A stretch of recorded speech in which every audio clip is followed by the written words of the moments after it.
atención, lo que vas a escuchar puede no ser verdad.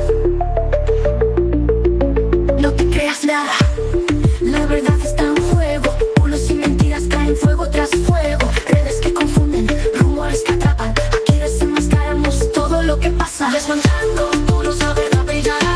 Fake news al suelo, no nos van a engañar. Desmontando muros, la mentira caerá. Aquí está la prueba, la verdad ganará. Desmontando bulos, la verdad brillará. Fake news al suelo, no nos van a engañar. Desmontando bulos, la mentira caerá. Aquí está la prueba, la verdad ganará. Desmontando bulos, destapando la verdad.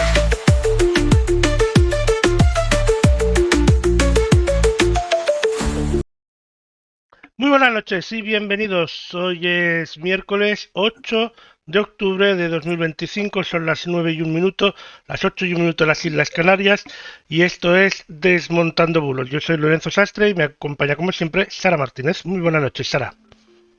Muy buenas noches, Lorenzo. Aquí estamos otra vez, otro miércoles aquí para contar un montón de cosas que hemos traído durante estos 7 días. Ha dado mucho de sí la actualidad, como no, y también evidentemente la desinformación, los bulos, los contextos intencionados de parte, y todo eso pues lo vamos a analizar, siempre y cuando esta voz me deje, que como puedes ver seguimos un poco pachuchos. Bueno, pediremos para que te deje. A ver si... Ahí vamos. No, te lo decía antes, en Galicia este tiempo primaveral no sienta nada bien, porque hay muchas nieblas de noche, pero por el día hace bastante calor. Claro. Y al final, pues, pasa lo que tiene que pasar. Tanto cambio de temperatura. Efectivamente. Bueno, una semana interesante a nivel general, tanto nacional como internacional. Tampoco Cierto. Fuera de lo esperado, porque, a ver, siendo sinceros, todo, por ejemplo, con el tema de la flotilla, que terminamos el último programa precisamente hablando de este tema, era más o menos lo que uno podía prever que iba a suceder. O sea, si alguien dice que no se esperaba eso y que podían haber llegado ahí, como no, más o menos ha pasado lo que cualquier persona con dos cabezas sabía que iba a pasar. Evidentemente, yo creo que lo teníamos, yo creo que lo tenían ellos también bastante claro. Y el que se subiera al barco y no tuviera eso claro, bien gilipollas tiene que pues ser. Se ha llevado un disgusto. Es dentro de, yo creo que a nivel, pues eso, tanto las personas que fueron en esa flotilla solidaria, como los propios gobiernos implicados de alguna manera, aunque sea indirectamente, porque iban ciudadanos de su país, también lo tenían claro. Evidentemente, lo único que podía estar un poco en el aire es saber cómo iba a actuar Tel Aviv, ¿no? El gobierno de Tel Aviv, el gobierno israelí. ¿Cómo ha actuado el gobierno israelí? Como ya podíamos pensar. No ha habido ningún cambio de estrategia y bueno, ha pasado lo que ha pasado. Hay que decir, de todas formas, y desde aquí mi solidaridad también porque bueno, la mayoría de los integrantes se están volviendo a sus países. Si hablamos de España, pues están todos ya en sus casas, pero eso sí, nos falta una persona, que es Reyes Rigo, es una activista mallorquina además, que sigue retenida en Tel Aviv.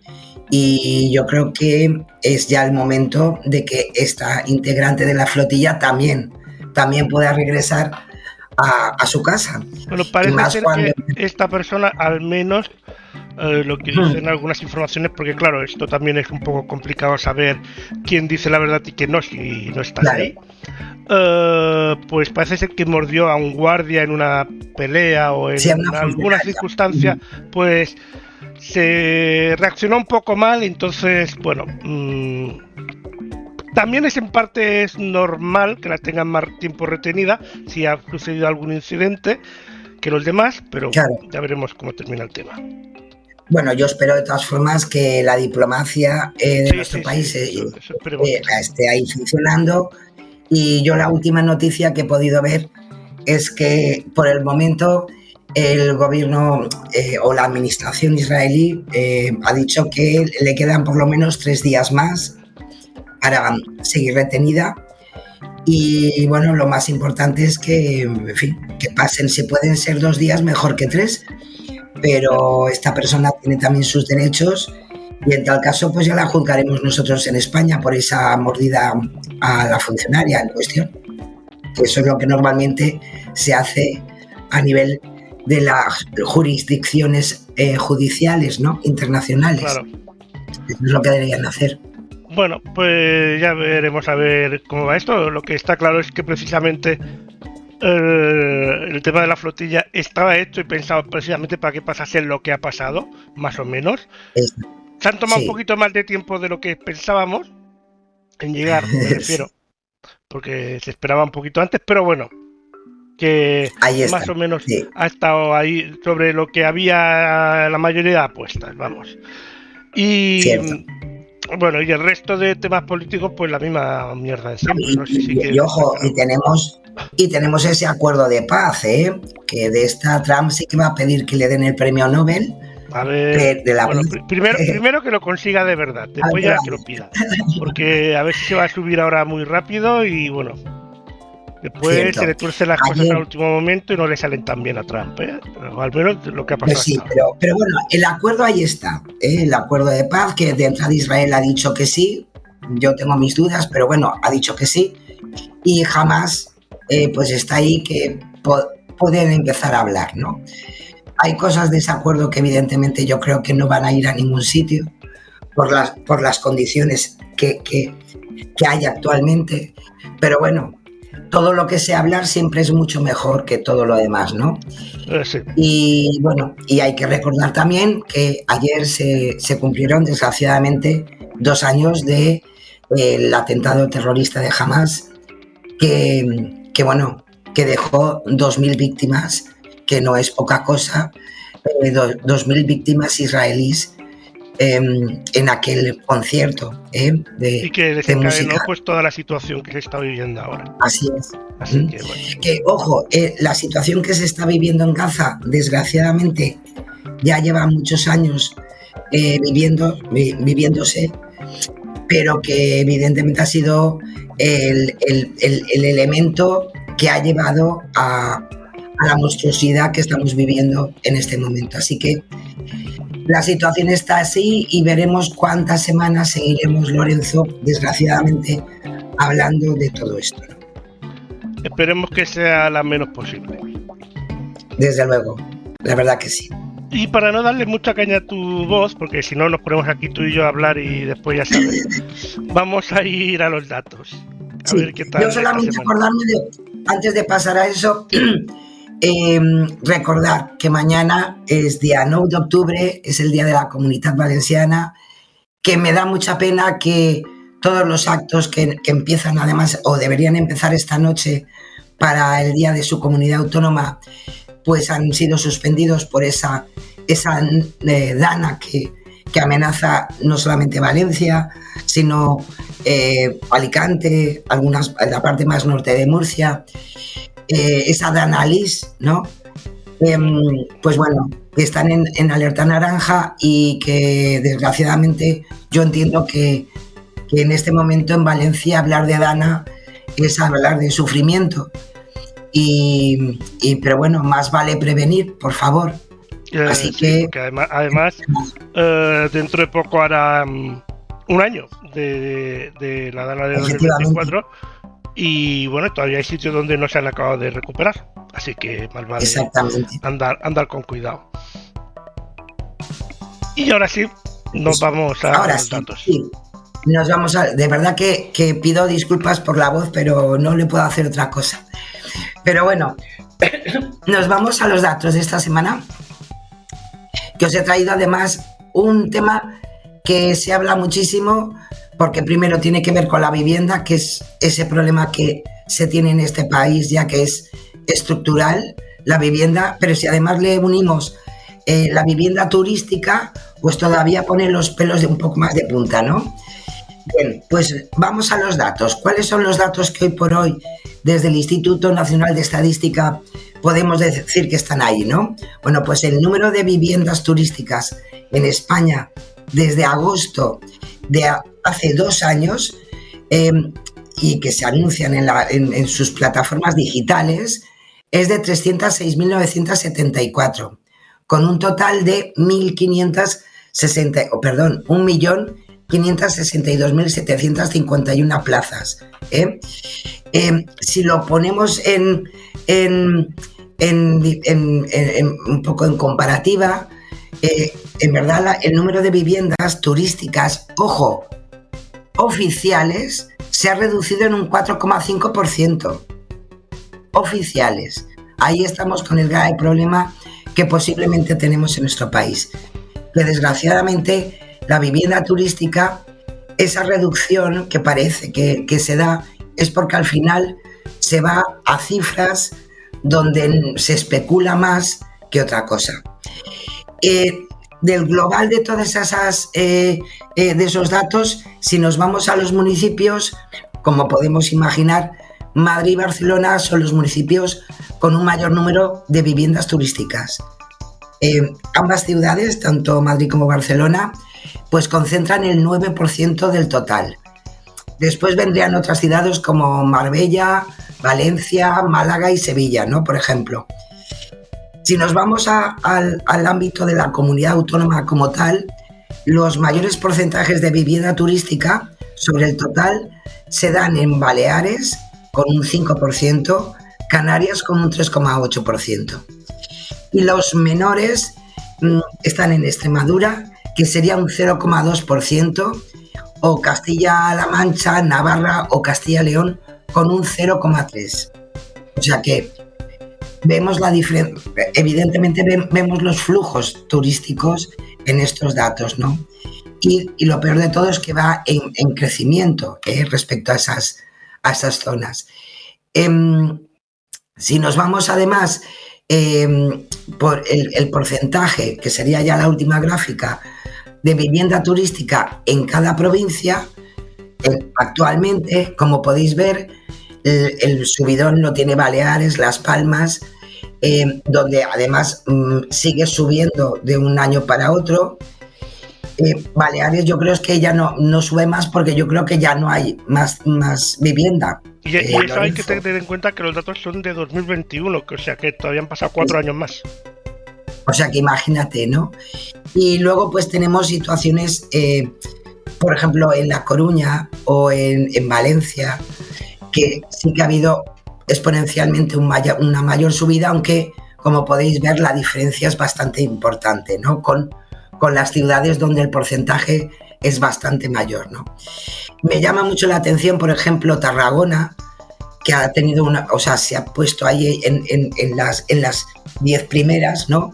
Como pasa, por ejemplo, con Pontevedra, que puedo dar fe que es una ciudad que era muy asequible a nivel de alquiler, de vivienda, y últimamente llevamos, pues ya imagínate desde 2021 que tenemos estas cifras hasta ahora, o desde 2011 que se censaron a lo que es hoy, ostras, pues es un cambio bastante drástico, ¿no?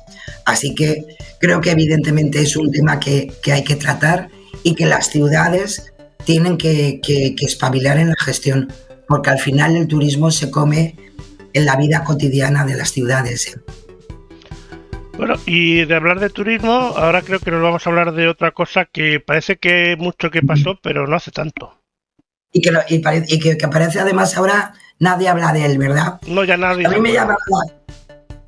me ha llamado la atención porque lo ha traído a sus páginas uno de nuestros verificadores de cabecera, que es Neutral, y es en definitiva, se ha hecho eco de un informe técnico de la Red Europea de Gestores de Redes de Transporte de Electricidad, el ENSO. Y es importante porque es el primer informe técnico, que antes hablaban muchos técnicos pero no teníamos informe. Bueno, pues ahora podemos decir que tenemos un informe. Pero no habla nadie. No, y ahora ya no interesa, es lo que pasa, ya sabes, la información muere rápidamente. Pero bueno, en definitiva es interesante porque son unas conclusiones preliminares sobre el apagón que tuvimos el 28 de abril. Y aunque la investigación señala a una cascada de picos de tensión y desconexiones de plantas, en verdad todavía podemos decir que no resuelve el gran enigma, ¿no? Que es dónde y por qué empezó todo. Dónde más que nada es interesante porque acordaros de que habían muchas opiniones de dónde había empezado todo, ¿no? En verdad, lo que sí que han podido evaluar los investigadores es que sigue faltando información, en particular relativa a las desconexiones de generación previa al apagón, y que en este caso pues también reconoce que faltan datos y especialmente ciertas secuencias que no saben por qué algunas empresas sí que han colaborado y otras no lo han hecho tanto. Los autores, además del informe, sí que es verdad que también reconocen la enorme dificultad para acceder a ciertos datos, porque tener en cuenta que estamos hablando de empresas privadas y por tanto es difícil que las empresas puedan colaborar, ¿no? Pero lo que sí que han podido evaluar y pueden afirmar, y lo podemos ver en el informe, que por cierto lo podemos buscar y se puede leer. Vais a la página de ENSO Europa y está publicado. Bueno, pues sí que podemos decir a día de hoy que no hubo problemas de adecuación de potencia renovable, algo que acordaros que se estuvo hablando durante mucho tiempo. ¿Por qué? Porque el sistema tenía generación suficiente y no se detectaron déficits de capacidad antes del apagón, que es muy importante. Luego, que las desviaciones en previsiones solares, acordaros que eso también fue un elemento de run durante aquellos días, bueno, pues no tuvieron impacto operativo directo. Y las primeras desconexiones, quizá innecesarias, eso es en lo que más duda este informe, esas primeras desconexiones, sí que es verdad que produjeron durante una descarga de fotovoltaica, termosolar y eólica. A lo mejor esas primeras desconexiones sí que ellos evalúan que a lo mejor no era tan necesario. ¿Por qué? Porque como os pone aquí el gráfico digital, que es uno de los que ha utilizado Newton para explicar todo esto, no se produce ningún pico que pueda llegar a 440 kilovatios, que es lo que puede provocar más problemas, ¿no? Y por tanto la desconexión en un primer momento, pues a lo mejor se hizo de una forma no necesaria, ¿no? Y también al estar conectadas a través de inversores electrónicos, las plantas sí que es verdad que no aportaron inercia al sistema. Es lo que en aquellas me acuerdo que una de las cosas que decían que era la capacidad de estabilizar, ¿no? Bueno, pues en verdad esos inversores electrónicos no aportaron esa capacidad de estabilización. Y además se activaron recursos hidráulicos con arranque autónomo para recuperar inercia y después la conexión. Todo eso sí que estuvo bien. La investigación apunta a que la cascada previa al apagón pasó en menos de 60 segundos. El mismo día del incidente, la generación solar y eólica era muy elevada, cierto, y una condición típica también, de otras formas, de cualquier día soleado y ventoso, y más cuando estábamos ya en primavera, ¿no? El sistema es verdad que estaba operando con una alta proporción de recursos basados en estos inversores, que a lo mejor, eso sí, no estaban adaptados para proporcionar esa inercia, esa estabilidad al sistema cuando hay más desequilibrios, ¿no? Y una parte significativa de esas plataformas renovables desconectadas al principio, sí que es verdad que estaba consumiendo potencia reactiva, y esto ayudó a mantener el voltaje bajo control, con lo cual, por tanto, podríamos ya decir que esas plantas de renovables no fueron las que crearon los mayores problemas. Lo que sí que es importante en el informe es que destaca la incapacidad del sistema eléctrico en su conjunto, es decir, desde la propia red, los procedimientos, el control, pues todo ese sistema eléctrico, pues sí que se ha detectado una cierta incapacidad para gestionar una perturbación extrema y una cascada de fallos, ¿no? Así que, bueno, está interesante todo lo que cuentan en este primer informe. Hay que leerlo muy a poco, porque, en fin, ya sabéis, la nomenclatura a veces es interesante, pero sí que también, como por ejemplo el propio presidente de esta entidad, ENSO, sí que en su presentación del informe, y me parece muy interesante, sí que habla de que se está ante un tipo de apagón que constituye un territorio nuevo, ¿no? Porque de alguna manera están confluyendo muchos tipos de energía y poder equilibrar todo ello es bastante difícil, ¿no? A finales de este año también es importante saber que se espera una investigación por la misma entidad más exhaustiva y que posiblemente, pues bueno, a finales de año o principio del año que viene, pues tendremos más conclusiones y por tanto, pues a lo mejor podemos entender un poquito más, ¿no? Pero lo dicho, a mí esta gráfica me parece muy interesante porque, como podéis ver, tenéis arriba los 440 kilovatios, que es un umbral malísimo, y en ninguno de los casos se consiguió, o sea, se produjo que se superara ese umbral. Y por tanto, es todavía bastante, hay muchas razones todavía para investigar de cómo se produjo ese apagón. Así que, bueno, ahí tenemos, para no olvidarnos de estas cosas. Me ha hecho mucha gracia porque hoy mismo, por una situación que no tiene nada que ver con un apagón, pero bueno, cuando haya obras, sabéis que a veces se hacen cortes de suministro eléctrico para mejorar ciertas situaciones, o en una fábrica o en una entidad. Y es interesante porque el resultado de todo lo que hemos vivido es: cualquier día puede pasar otra vez un apagón y va a ser peor. De verdad que tenemos siempre el pensamiento en lo más negativo, Lorenzo, en lo más negativo. Siempre, o sea, en definitiva, fue culpa de Pedro Sánchez, que estiró un cable para que no se hablara de sus mierdas, ¿no? Por supuesto. Además, es interesante porque además es lo más fácil y que va a entender todo el mundo. Sí, y además, seguro que en TikTok alguien comenta eso. No te preocupes. No vamos a apostar porque perdemos seguro. Sí. Vámonos a la transparencia. Pues nos vamos a la transparencia de la mano de Cibio. Nos trajo en estos días una de las publicaciones del Boletín Oficial del Estado, que era ese decreto ley que establece el embargo de armas a Israel, entre otras medidas. Ya sabéis que fue una de las medidas anunciadas hace ya casi un mes. Bueno, pues estaba este decreto ley ya aprobado en el BOE.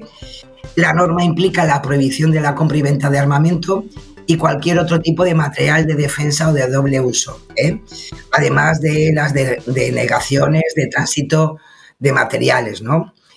Eso sí, el propio texto ya establecía un sistema para esquivar este veto. El Consejo de Ministros podrá aprobar, mediante acuerdo, que se permita la compra o venta de algún material cuando la aplicación de la prohibición pues pueda ser un menoscabo, ¿no?, para los intereses generales de España, ¿no?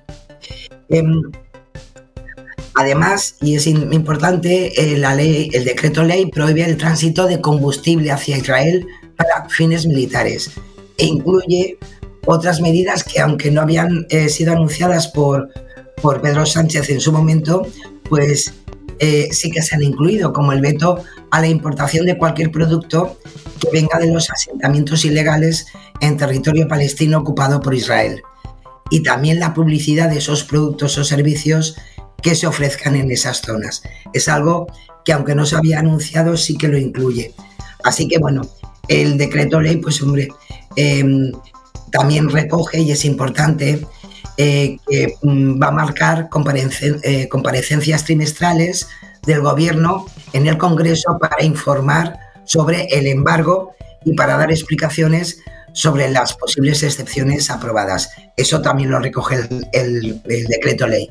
Importante que esta misma tarde, y es última hora, este decreto ley ha sido aprobado y por tanto apoyado y revalidado por el Congreso de los Diputados. Consiguió la mayoría de votos porque, bueno, aunque el Partido Popular y Vox votaron en contra, finalmente el resto de partidos han votado a favor. Hay que decir que en estos días estaba todo en el aire porque Podemos, bueno, no estaba de acuerdo, pensaba que había que ir más allá, pero al final ha votado a favor porque en definitiva, bueno, pues aunque no cumple todo lo que en tal caso Podemos querría, pero sí que una parte de ello. Así más que vale eso que nada, hoy, han dicho. efectivamente, hoy ha sido pues eso, aprobado en el Congreso de los Diputados y por tanto refrendado por la Cámara, que es una de las cosas que tienen que hacer cuando hay decretos leyes, ya lo sabemos. Nos vamos a la ciberdelincuencia, que creo que hablamos también de electricidad. Pues mira, sí, y le ha tocado a Endesa.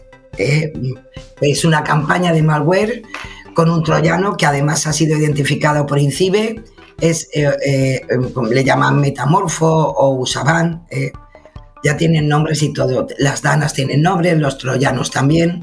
Lorenzo, esto es tremendo, ¿eh? Bueno, pues este troyano está especializado en robar datos bancarios y credenciales financieras. Se está distribuyendo con correos electrónicos, simulando que envían una factura, en este caso, de esta compañía de electricidad, y el mensaje indica que la factura está accesible y que la responsabilidad de las acciones posteriores, incluso el pago, y aquí es muy interesante porque dice, es de su señoría. Ya con esa manera de hablar, de escribir, nos tendría que tirar un poco para atrás. Entonces aquí yo leo esto y yo le doy a reenviar y se lo mando al juez. Mínimamente. Paga la factura y ya está. Además que lo pone en mayúscula, tal cual. Sí, bueno, eso. Pues es una de las cosas que explica muy bien INCIBE, como muchas veces, que nos fijemos hasta en la manera de redactar este tipo de cosas, que normalmente son traducciones, porque esto no es que se haga en España y ya está, sino que viene de muchos sitios y que nos puede dar pistas para no fiarnos. INCIBE ha hecho un recopilatorio porque se han podido encontrar la misma situación con correos electrónicos con asuntos diferentes.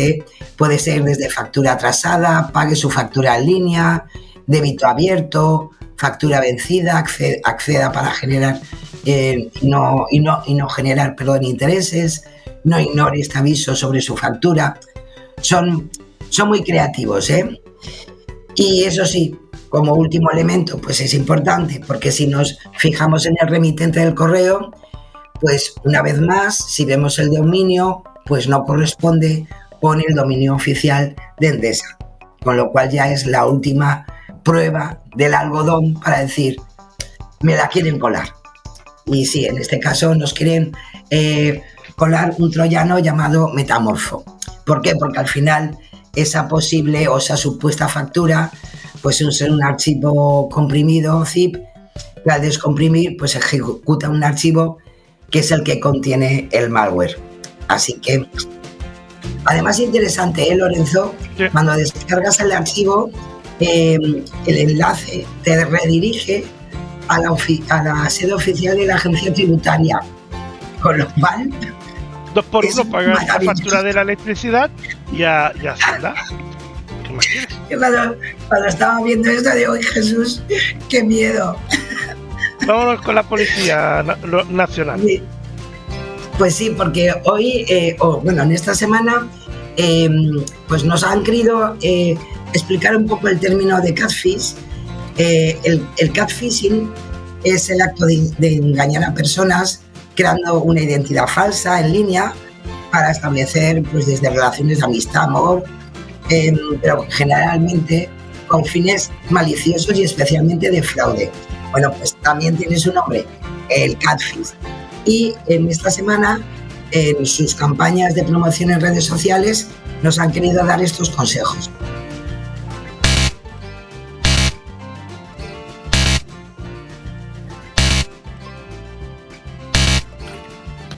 Con estas 5 red flags evitarás el catfish.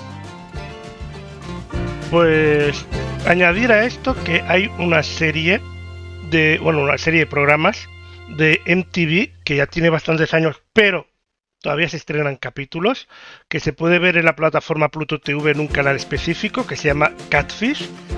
Y también hay la versión colombiana, está la versión americana y la versión colombiana.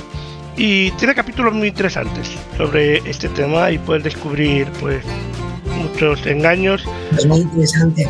E incluso en algunos capítulos que los propios que ejecutan el catfish explican el por qué lo han hecho, que algunas veces es por desamor, por aburrimiento, por pederasta, hay 3 millones de motivos. Pero madre mía, claro. Está muy interesante. Pues interesante y también para tener cuidado cuando, en fin, pues nos quieren tomar el pelo, ¿eh? Así que ahí está. Bueno, y si no, pues ya sabéis, a denunciar, por ejemplo, a la Guardia Civil. Efectivamente, porque precisamente sabéis que muchas veces hemos traído pues la promoción que han hecho tanto Guardia Civil como Policía Nacional sobre la posibilidad de las denuncias telemáticas. Y como se han cumplido 3 meses desde su puesta en funcionamiento, pues la Guardia Civil esta semana nos ha dado unos datos muy interesantes. Durante estos 3 meses se han recibido más de 10.000 denuncias, ¿eh? No es poco. Gracias a esa rapidez de la comunicación, esas 10.000 denuncias han conseguido bloquear el envío de más de 2,1 millones de euros por cargos fraudulentos online y se han identificado a 123 personas como posibles autoras de este tipo de estafas, con lo cual yo creo que es muy positivo y muy interesante para el día a día de nuestra seguridad. Como bien han comentado en toda esta campaña donde han dado estos datos, ante cargos indebidos, pues desconfiar siempre de los SMS, que esto siempre lo decimos, comprar en páginas web seguras, no aceptar ofertas de trabajo inesperadas a través de redes sociales y tener siempre en cuenta que esta denuncia telemática se va a poder hacer para cargos fraudulentos con tarjeta bancaria, sustracción en interior de vehículos, sustracción de vehículos, hurtos, daños o pérdida o localización de documentación. Así que, ya sabéis, Internet y las plataformas online pues sirven también para nuestra seguridad. También para vivir con seguridad, la alfabetización mediática es un buen inicio. Efectivamente, yo os traigo, como ya os prometimos al principio de esta temporada, pequeñas cápsulas dentro de lo que es Amidi UNESCO, que en definitiva es la plataforma de la UNESCO para la alfabetización mediática y además educacional, ¿no? Y nos lo trae el coordinador de difusión de esta cápsula, Adrián Carrera, y nos habla de la teoría del encuadre o el framing. Y seguro que ahora cuando escuchéis qué es, lo vais a entender muy bien. Vamos a verlo. Imagina un vaso con agua justo a la mitad de su capacidad. ¿Está medio lleno o medio vacío? Como explica la académica Frida Rodelo en una entrada del blog Amidi, ver el vaso medio lleno o verlo medio vacío son 2 encuadres diferentes para comunicar la misma información. Son encuadres que influyen en cómo interpretamos un asunto. De acuerdo con Rodelo, la teoría del encuadre, o en inglés del framing, se refiere a la manera en que se empaqueta la información. Un encuadre organiza la realidad cotidiana al dar sentido a eventos y a promover definiciones e interpretaciones de asuntos políticos. Por ejemplo, cuando observamos a 2 grupos, uno reclamando el derecho a decidir sobre su cuerpo y otro alegando el derecho a la vida. Lo que vemos es una disputa por el sentido. Cada uno impulsa su visión sobre un mismo asunto a través de distintos encuadres. La teoría del encuadre surgió en los estudios de psicología social y la evidencia ha demostrado que la forma en que se presenta la información impacta en cómo se comprende y en qué decisiones se toman en relación con ese problema. Rodelo advierte que las élites tienen el mayor poder para promover sus encuadres y de esta manera movilizar el apoyo político y popular. Entonces, la próxima ocasión que veas un video o leas una nota, puedes preguntarte, ¿me están mostrando el vaso medio lleno o medio vacío? ¿A quiénes conviene que yo comparta esa mirada? Ahí está esta pregunta reflexiva. Yo creo que lo explica muy bien, ¿eh? Y podemos tener ejemplos todos los días. Nos vamos a las verificaciones. Pues sí, nos vamos con nuestros verificadores de cabecera. Vamos a empezar con neutral, dentro del ámbito de la política o la economía, ¿no? En esta ocasión tiene que ver más con la política, porque ha circulado, como podéis ver ahí, en redes sociales, 2 fotografías que las han unido precisamente con algo que nos estaban explicando ahora, ¿no? Del encuadre, donde aparece el rey Felipe VI junto al presidente interino de Siria, que es un islamista, ya conocido en su momento con la caída del presidente de Siria. Pues este islamista Ahmed al-Sara, que tiene mala prensa, todo hay que decirlo, pero bueno, que de alguna manera, uniendo esas 2 imágenes, tanto de Felipe VI, que lo está saludando, con otra fotografía que está abajo, que es terrible, donde se ve a ese posible Ahmed al-Sara que levanta la cabeza de 2 personas cortadas y que evidentemente lo tachan con esa imagen de terrorista, pues quieren relacionar, digamos, el apoyo del rey de España con este individuo. Bueno, que hay que decir que efectivamente las 2 fotografías son reales. En la foto donde está con Felipe VI es cuando se reunió, además en la Asamblea General de la ONU en Nueva York, y estuvo con el presidente interino sirio, ¿no? Pero ojo, también se reunió con Ursula von der Leyen o con Antonio Costa, representantes, como bien sabemos, de la Comisión Europea y del Consejo Europeo. ¿Qué es lo que ocurre? Que ahora viene el fake, ¿no? El hombre que aparece en la segunda fotografía, que nos puede parecer el mismo, pues no es Ahmed al-Sara. Se trata de Mohamed El Omar, que era un australiano que se unió al Estado Islámico, a ISIS, y que murió en 2015, mientras combatía en Irak, algo que fue en su momento confirmado por el propio gobierno de Australia, ¿no? En julio de 2014, más o menos un año antes de que muriera este terrorista de ISIS, fue noticia internacional, más que nada porque efectivamente publicó en aquel momento era Twitter, una foto en la que aparecía sosteniendo las cabezas decapitadas de 2 soldados sirios, y la imagen, por tanto, se corresponde a 2014, a julio de 2014, pero no es Ahmed al-Sara, sino era un terrorista australiano que se llamaba Mohamed El Omar. Así que nada que ver, una relación o relacionar a este señor con este terrorista o con estos actos terroristas, y ya de añadido al rey de España, ¿no? A Felipe VI. Bueno, pues seguimos, en este caso, fobias sociales. Pues sí, aquí tenemos algunas. Yo os he traído esta, más que nada primero porque es una afirmación, o sea, es una desinformación que aparece a partir de algo que ya publicó El Mundo en un artículo, y que luego, posteriormente tuvo que rectificar, y que mencionaba una supuesta nueva propuesta migratoria que iba a realizar el Partido Popular y que se iba a presentar el fin de semana en Murcia. Acordaros que era todo el tema de la inmigración. Y en concreto decía que prohibir el acceso al ingreso mínimo vital a los inmigrantes que no tengan permiso legal de residencia. Claro, ya lo hemos hablado aquí en nuestro programa.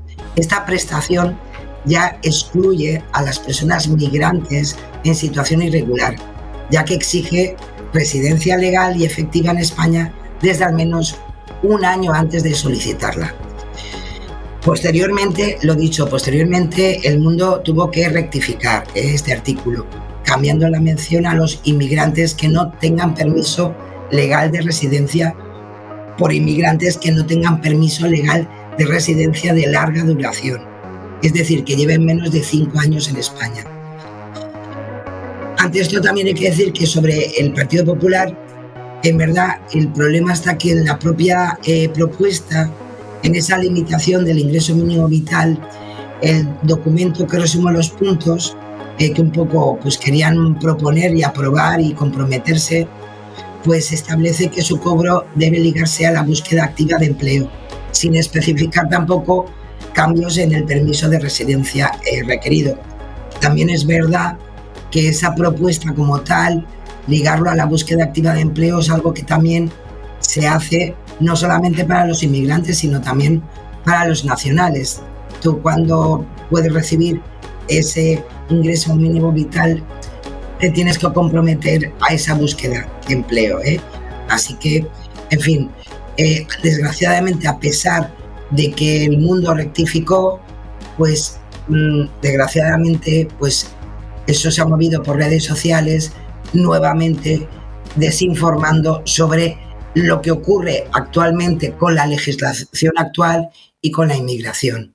Así que nos quede claro que la inmigración, o los inmigrantes, mejor dicho, podrían llegar a poder cobrar ese ingreso mínimo vital, pero tendrían que tener residencia legal y efectiva en España desde al menos un año antes de solicitarla. Inseguridad y conflictos.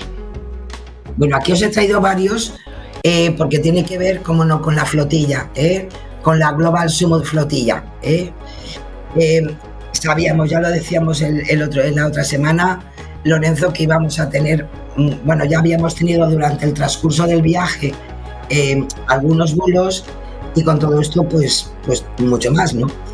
Y bueno, pues han habido varios, hay muchos hechos con IA, pero bueno, os he traído un par de ellos. En redes sociales una fotografía se hizo muy viral, donde se muestran varios barcos, ¿no?, en alta mar, y lo presentan como la Global Summit Flotilla, ¿no?, y ya en las inmediaciones de Gaza. En concreto te decían que estaba ya cerca, y ha sido compartida, en concreto esta, más de 6.000 veces en X. ¿Qué ocurre? Bueno, pues que de entrada ya la fotografía ha sido generada mediante inteligencia artificial, y hemos analizado, o se ha analizado por parte de Iberes y la plataforma de Copy, esta instantánea, que además está especializada en la detección de imágenes generadas por inteligencia artificial, y ambas, tanto de Copy como Iberes, que ya sabéis que es de Radio Televisión Española, coinciden en que se trata de un contenido generado mediante esta tecnología, ¿no?, con una confianza del 95%, con lo cual es IA. Y además, lo más importante, que muchos de ya lo hemos dicho, que se detectan, si nos fijamos en la imagen, se detectan inconsistencias, ¿no?, que se ve alterada, ¿no?, la imagen como tal. Lo podemos ver en el caso de las banderas de Palestina que flotan en el aire en algunas embarcaciones, o sea que ya, en fin, es algo glorioso, ¿no? Bueno, pues lo dicho, es una pena porque nos quieren explicar un contexto que no tiene nada que ver con la realidad, pero claro, nos lo meten dentro de todo el movimiento que se produjo durante esos días sobre la posible llegada de la flotilla hasta las playas de Gaza, ¿no? Y siguiente. Y este es muy interesante porque no es por nada, pero se ha movido muchísimo estos días dentro de lo que es el contexto de la masacre de Gaza. Y y ya sabéis que bueno, se ha movido muchísimo contenido respecto a la Comisión Independiente de la ONU, que lo ha calificado como genocidio. Bueno, pues a partir de todo eso en redes sociales se ha difundido que la comunidad internacional guarda silencio ante genocidios contra cristianos. Y uno de los que más se ha movido es uno donde que lo hacen para comparar las cifras de fallecidos en la Franja de Gaza con los crímenes perpetrados en Nigeria, donde es cierto que hay un grupo terrorista, el Boko Haram, que lleva, ojo, más de una década cometiendo atentados. Sin embargo, es una pena que lo que se quiera comparar desde una mentira. Algunos de estos mensajes incluyen cifras muy exageradas, utilizan vídeos descontextualizados o atribuyen sin pruebas a islamistas la autoría de incendios para acabar con cristianos. Y este es uno de ellos, que es uno de los que más se ha movido por redes sociales. Es una imagen en la que se ve decenas de cadáveres calcinados en el suelo, acompañada de un descontexto donde nos dicen o nos quieren dar a entender que cristianos quemados vivos en Nigeria. Tanto es así que te animan además para que lo compartas, ¿no? Que se entere todo el mundo. Esta publicación en concreto es una imagen antigua. En primer lugar, no se registra en Nigeria. Si hacemos una búsqueda inversa, se puede ver que es una fotografía que se difunde desde hace más de 15 años. La encontramos en un blog en julio de 2010 y está relacionada con un incendio en la República Democrática del Congo, en el que murieron 230 personas. Así que ni Nigeria ni genocidio contra cristianos. Así a veces nos las gastan las redes sociales. Siguiente. Sí, aquí os traigo acordaros la semana pasada, dentro del ámbito de la salud y el cambio climático, yo me hice un lío y os traje una referencia de María José Mas Salguero, pediatra, investigadora, y yo pensaba que la explicación que daba a lo que había dicho Trump sobre el paracetamol y todas estas cosas, pues que había un vídeo, y yo te lo juro que o lo he visto, y como no lo he encontrado, posiblemente lo he soñado, Lorenzo, que es una opción. Pero sí que os lo he querido traer otra vez porque, más que nada porque así os lo cuento yo. Hace una explicación tan interesante, fuera parte del ámbito político, de quién es Trump y demás asuntos.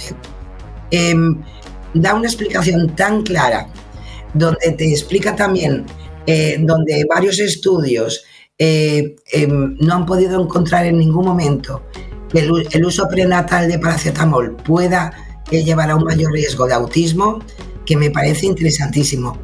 Por cierto, su canal de X vale la pena porque siempre explica ciertas cuestiones médicas muy interesantes, pero nos da ejemplos como estudios como el de Hamas, que midió el paracetamol en sangre del cordón umbilical. El resultado, no hay un mayor riesgo de autismo y no nos da posibilidades de una correlación, y por tanto sigue sin haber una prueba de causalidad.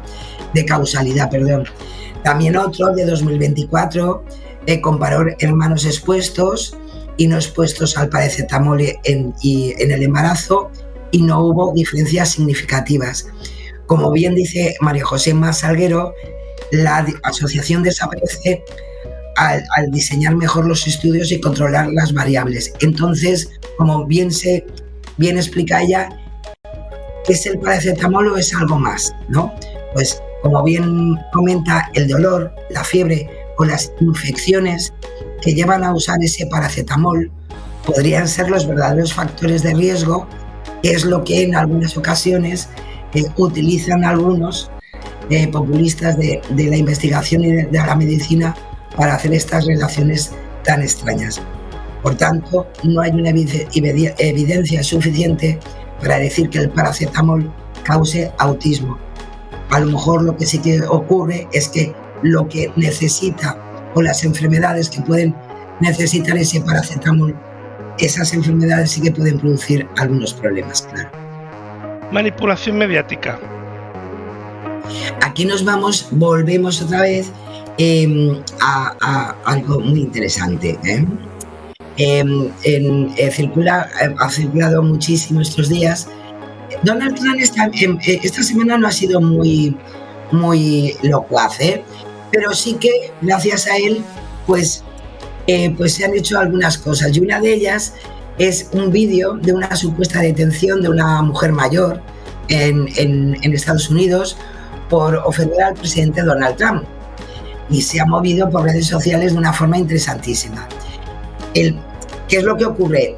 Que ya de entrada es un vídeo que ha sido creado con inteligencia artificial. El propio autor del vídeo, si nos vamos al origen, pues etiquetó el contenido de la mujer detenida por ofender a Trump como generado con IA. Bueno, pues a pesar de eso, se ha movido como algo real, y nos hemos podido encontrar pues contenidos como fascismo puro, Estados Unidos es una dictadura. Bueno, ya sabéis cómo son las redes sociales, ¿no? Se ha movido muchísimo en TikTok, que es esta red social tan rápida y que parece que se nos va la vida con ello. Y bueno, pues hay que decir que evidentemente pues eso lo podemos ver hasta en el propio vídeo sin que hagamos un análisis muy exhaustivo de las imágenes. Podemos ver que hay un texto que pone police, ¿no?, de policía. Bueno, pues ese logo se convierte durante el vídeo en una mancha, o por ejemplo las ruedas del coche de policías pues desaparecen de repente, con lo cual, o por ejemplo también interesante, se difumina la imagen alrededor del pelo de la mujer. Bueno, pues viéndolo no nos pueden decir que eso es una realidad, sino que está generado por IA y es mentira. Así que, en fin, ha estado muy mono, le ha quedado muy bien pero bueno, no hay que echarle la culpa al creador, porque ya lo dice. ¿Y el bulo de la semana? Pues sí, nos vamos con el bulo de la semana, que se lo tenemos que dar esta vez pues a toda la flotilla de Global Summit y su viaje hasta la costa de Gaza, que no llegó, ¿no? Y es que a pesar de que sabíamos que, bueno, pues que estaban deteniendo todos los barcos, en ese tiempo, tanto en X como en Facebook como en TikTok, se movieron un montón de vídeos donde nos querían dar a entender que, bueno, que un buque, uno de ellos, el Mykonos, que iba a llegar a las costas de Gaza. Yo estoy convencida que esto lo habéis visto en algún sitio, porque hasta algún medio de comunicación en esa vorágine de la información de última hora, pues metió un poco el remo, nunca mejor dicho, con esta situación. Son fragmentos de 10 segundos que se ve a una gran multitud de personas con banderas palestinas cantando y celebrando junto a lo que parece ser la costa de Gaza, mientras ven cómo se acerca una embarcación a lo lejos. ¿Y qué sería eso que quedaba de la flotilla, que era el barco Mykonos? Bueno, pues ha sido el gran bulo de la semana, porque evidentemente se interceptó este último buque, porque había quedado un poquito apartado de toda la flotilla, había tenido un problema mecánico y había quedado un poquito para atrás, y nunca, evidentemente, Mykonos llegó a ningún sitio que no fuera a las manos del ejército israelí, y a 5 kilómetros de la costa gazatí pues fue interceptado por el ejército de Israel.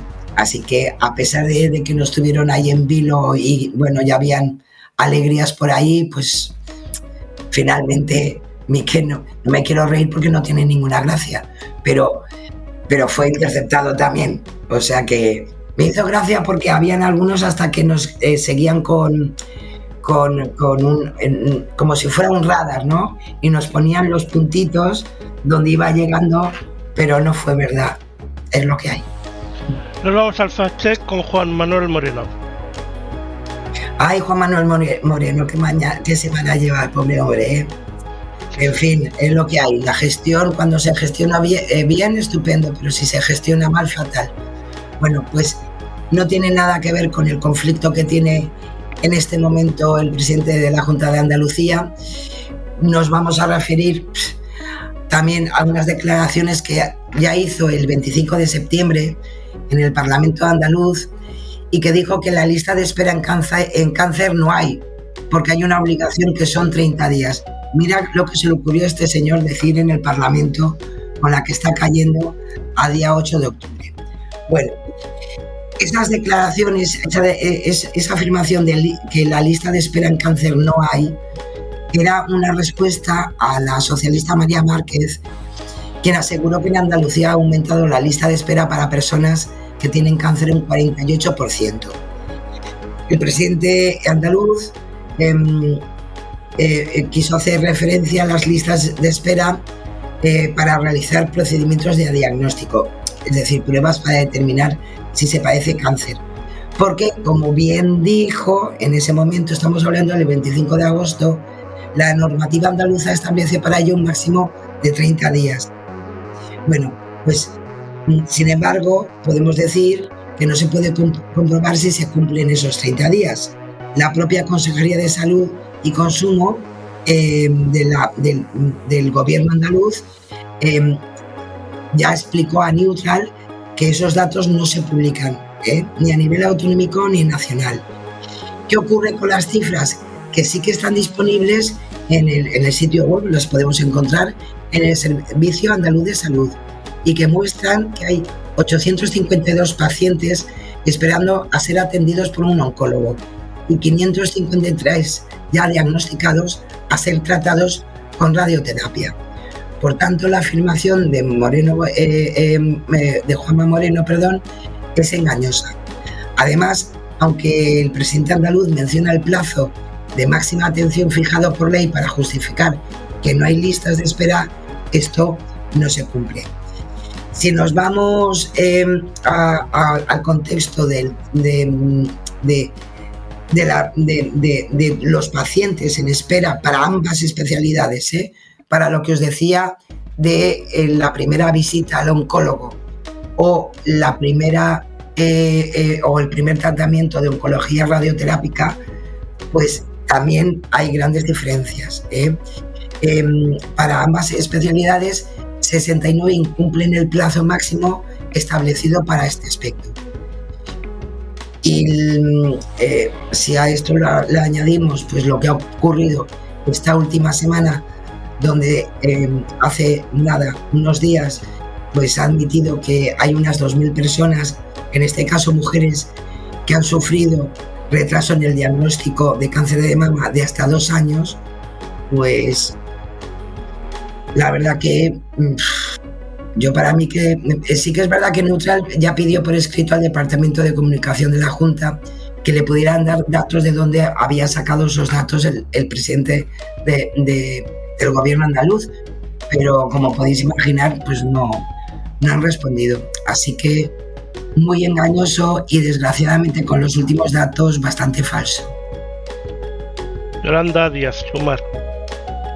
Pues sí, la ministra de Trabajo y Economía Social, Yolanda Díaz, pues bueno, también afirmó que había conseguido, ya sabéis que ella siempre se viene muy arriba, que había conseguido reducir en más de 3 millones el número de horas extras que se hacen en España.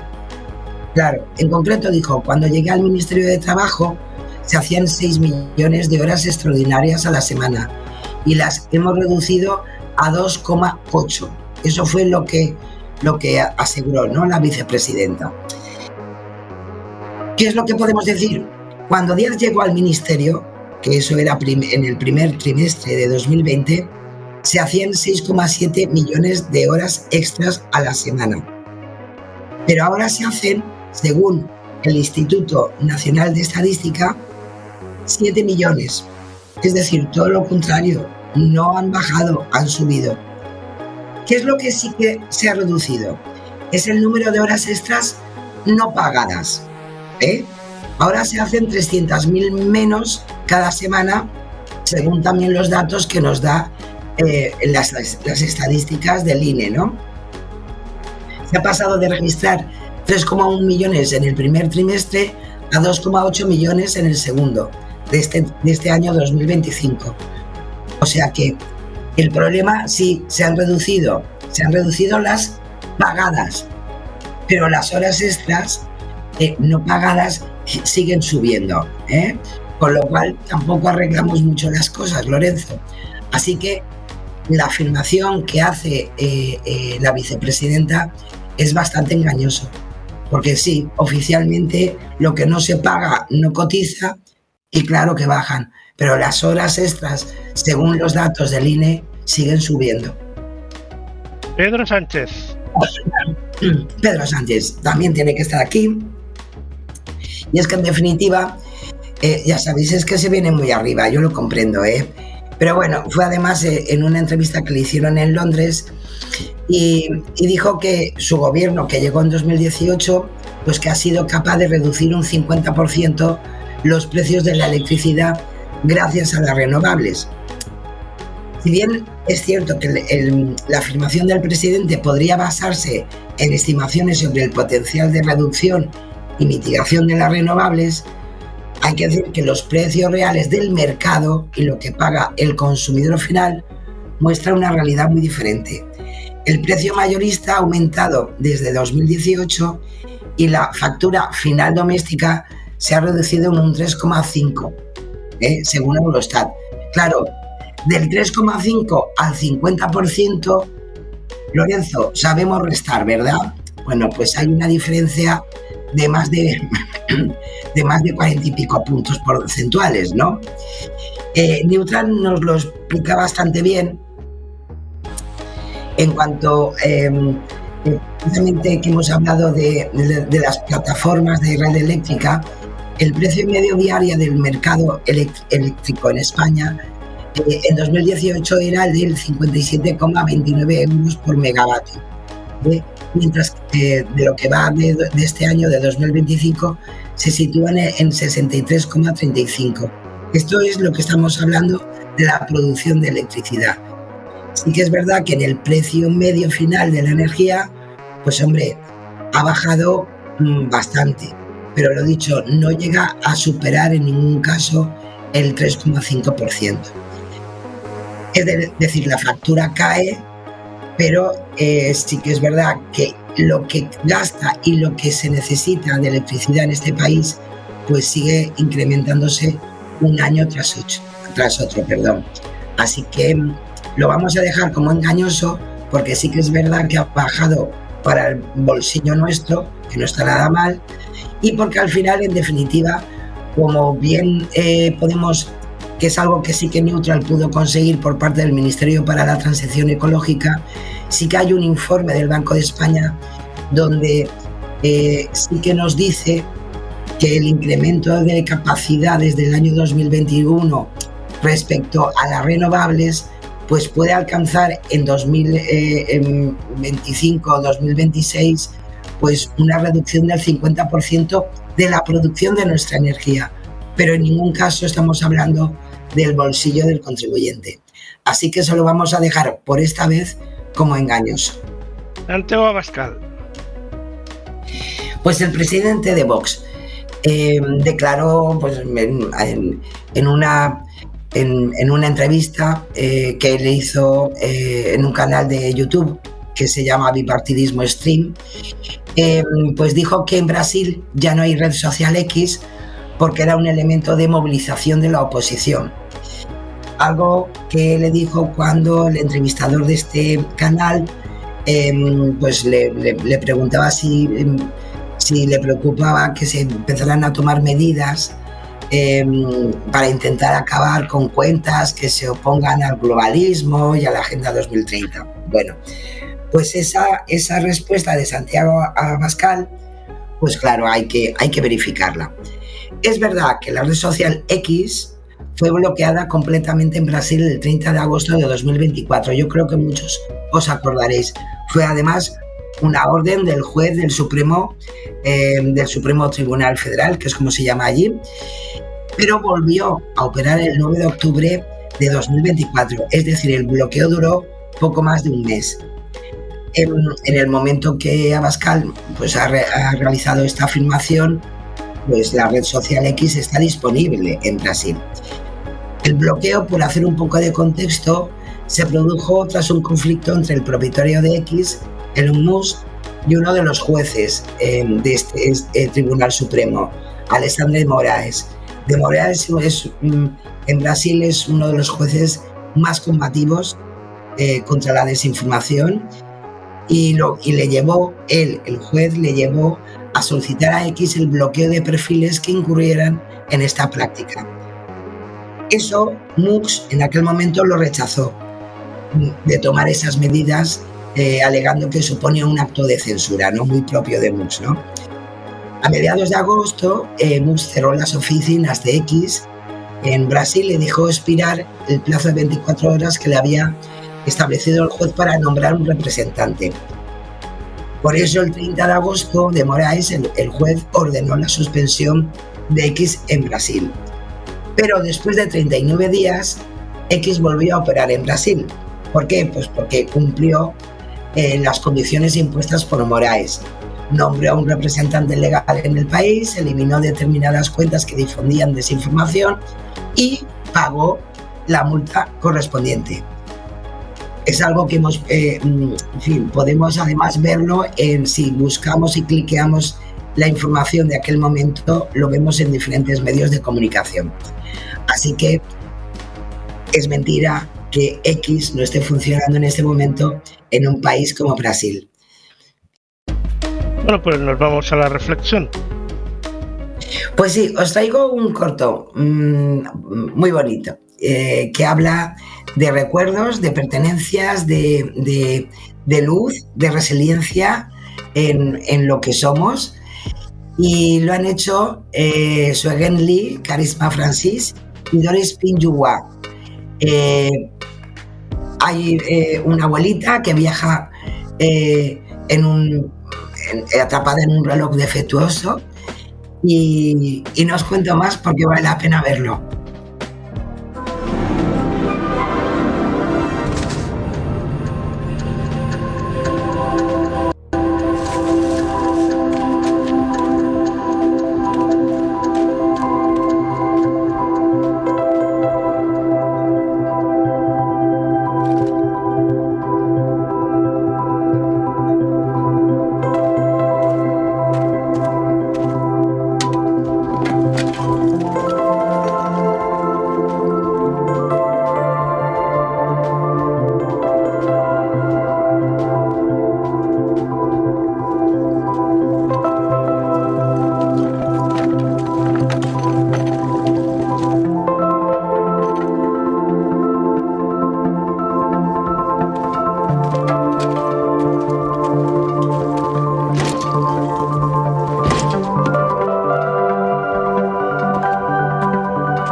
sabéis que este mundo se mueve mucho con los días internacionales y se celebró precisamente el Día Internacional de las Personas Mayores, de los abuelos y abuelas que conforman parte de nuestra vida.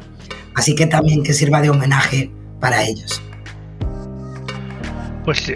Sara, muchas gracias, cuídate esa voz. Ya te digo. Volvemos la semana que viene. Volveremos la semana que viene, el próximo miércoles, y nos vamos a unir a la campaña de Ocio News para preparar ese Halloween, que lo tenéis ya todo ahí en marcha. Casi listo. Y traeremos algunas cositas para Halloween. Perfecto. Pues nos vemos la semana que viene. Cuídate esa voz. Besiños, Sara. Feliz semana. Nada, se os quiere muchísimo. Siempre un placer. Besiños a todos. Feliz semana.